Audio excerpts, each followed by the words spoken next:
আমাদের নেতা যার উদ্যোগে আজকে 10 মাস 12 মাস হয়ে গেল এই সরকার সংস্কারের কথা বলে।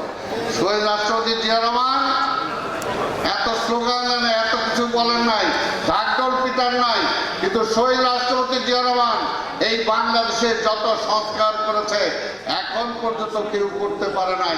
আর আপনারা কতটুকু পারবেন আমরা জানি না। সেটা ছিল তার সেই দৃঢ়তা, তার সেই সততা, তার দেশপ্রেম, তার মানবের প্রেম ছিল বলে তিনি সেটা করতে সক্ষম হয়েছিলেন। সেটাই ছিল রাজনীতি, সেটাই ছিল রাজনীতি যে শেখ মুজিব দীর্ঘদিন রাজনীতির জন্য, গণতন্ত্রের জন্য লড়াই করেছিল। সেই শেখ মুজিবের হাতেই এই দেশের রাজনীতি নিষিদ্ধ হয়েছিল, গণতন্ত্র নস্যাৎ হয়েছিল। যিনি রাজনীতি নিয়ে জন্ম হয় নাই, সেই জিয়া রহমান রাষ্ট্র ক্ষমতা আসার পরে তিনি রাজনীতিকে ফিরিয়ে দিয়েছিলেন, গণতন্ত্রকে ফিরিয়ে দিয়েছিলেন।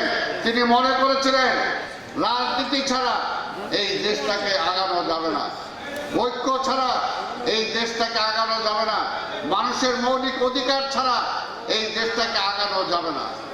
সেই কারণে কিন্তু সেই সময় শহীদ রাষ্ট্রপতি জিয়া রহমান সকল এবং আওয়ামী লীগের কিছু দালাল এবং দলের ভিতরেও কাটতি মারা কিছু মুনাফিক মিলেই এই দেশে 30-40 বছর রাজনীতির ফলাফল কি?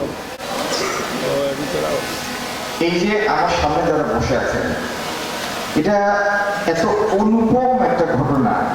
দেখলাম আমি এখানে টাকারিয়া চেয়ারম্যান, বাবুল চেয়ারম্যান, গোয়েন্দাদের আরো অনেক চেয়ারম্যান আমি দেখতে পাচ্ছি না। শক্তি করার জন্য সব থেকে বড় বেশি প্রয়োজন আছে আমরা ঐক্যভাবে থাকার জন্য। আমরা